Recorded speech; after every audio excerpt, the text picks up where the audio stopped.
Hello friends, today we're talking about how to finance a vacation rental property.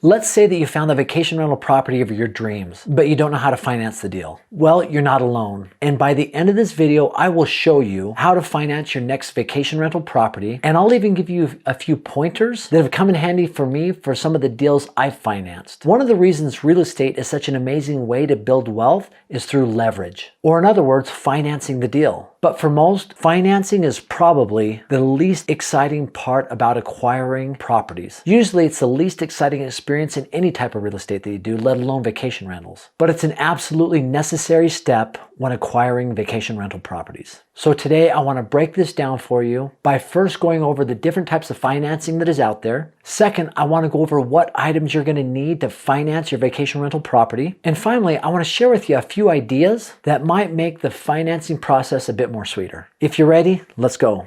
So what type of financing exists for vacation rental properties? Before we jump into the different types of financing that exist, you first need to be able to run the numbers and make sure that the income coming from that vacation rental will pay all the expenses, the mortgage, everything associated with that vacation rental property. That's why one of the things that I'm really passionate about is helping you understand how to take the numbers and put it into a calculator, a vacation rental calculator, to help you understand if it is a good fit or not, if it makes money, what the cash on cash return is. You can input all of the information, the income, the expenses, and determine whether it's even a good deal or not. If you don't understand if it's going to be a good investment or not and a moneymaker, you don't need to go through all the garbage that financing entails anyway. So first off, you need to do your due diligence and understand if it makes sense, if it's going to be able to pay for itself. And the best way to do that is through a really solid short-term or vacation rental calculator where you can put those numbers in and understand all the financing behind it, all of the income, all the expenses.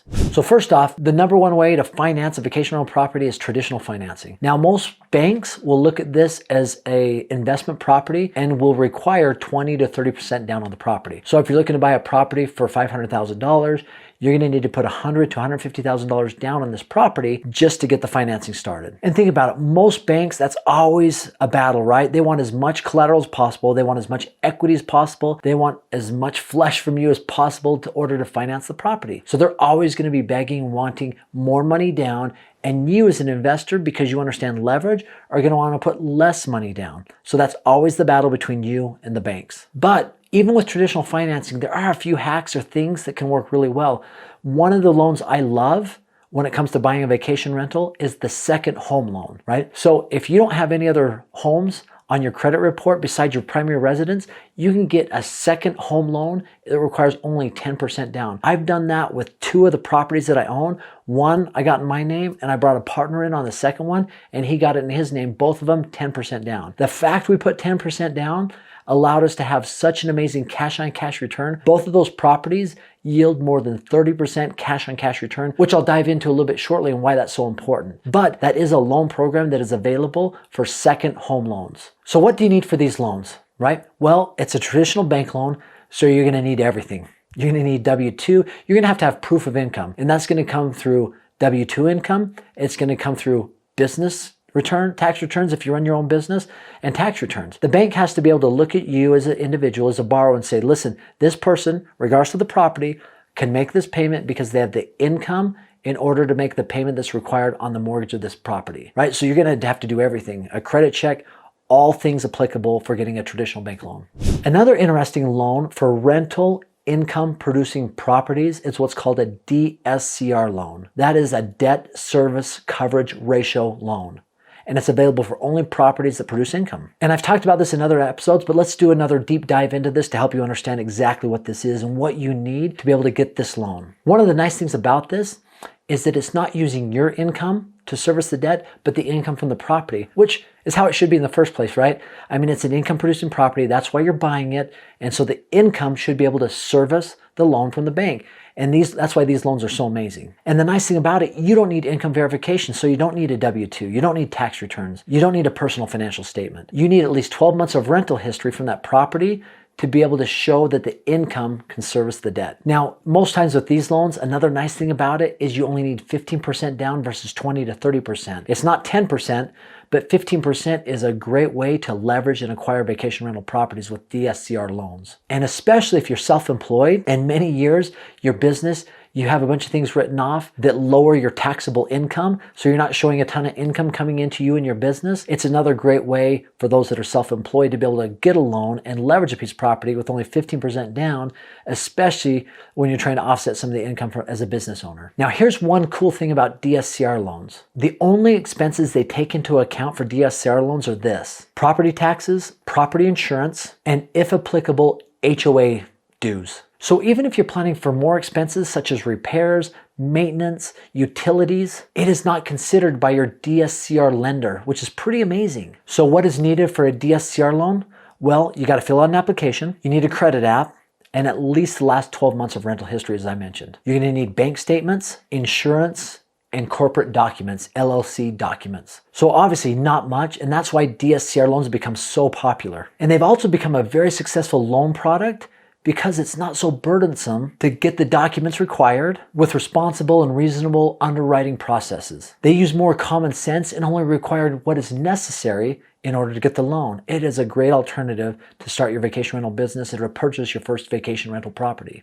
Now, here's a few things to keep in mind that I would recommend when financing your vacation rental property. Number one, always have a lender you can rely on. One that preferably has most of your documents available to them in a stored place that they ever need them. They can pull those right up, because it becomes a really big hassle when you have to go start getting tax return, personal financial statements. You might need to just update some of that information, but if you have a lender that has most of that on hand, that makes your life so much easier. And I tell everybody this: when getting a loan, it's cumbersome and it takes time. So once you get all the documentation, put it on a file on your computer that you can easily go access it yourself. If you've got tax returns, if you've got financial statements, bank accounts, investment account information, have those all in one area so you don't have to go search everywhere, log into different accounts to pull that information. Having it in one centralized location is absolutely important. And even having username and passwords for some of the accounts, if enough time has passed that you need to update that stuff, having that on one file on your computer and having access to that information is vital to save you time, energy, and effort. And one of the other things I think is vitally important to have in your back pocket is go to the local realtors, the local lenders. Every time I bought a property outside of where I live, I've asked the realtor who's helped us in the transaction and said, listen, who do you highly recommend as a lender that has shown that they can get deals done time and time again? Can you point me in a direction? And every single time they've pointed me to the right person, and every single time, except for once, it has worked out fabulously, right? So each of them have got a loan done for us, whether it was in Blue Ridge, Georgia, Broken Bow, Oklahoma, Orlando, Florida. These different places had people that we could engage with that were able to get a loan done for us because they understood the area, understood what the banks wanted for, and were able to move forward. Now, that's been my experience in getting loans for vacation rental property. And those are the different types of loans that I've seen work really well on the ones that I've purchased myself.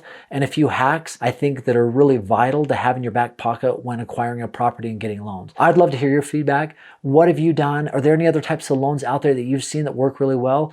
Please comment. Let's engage in a dialogue. And as always, as I mentioned, you really need to analyze these vacation rentals with a short-term or vacation rental calculator and actually have one for you at no charge at all. It's on the link below, aaronsfreetraining.com. It's a full-blown vacation rental calculator. You put in the information, the income, the expenses. It lets you know what the return is going to be, the cash-on-cash return. It is an absolute great tool I've used for all of my vacation rental properties, and I update it every single year, and it's yours at no charge. Once again, thanks for stopping by. Have an amazing day.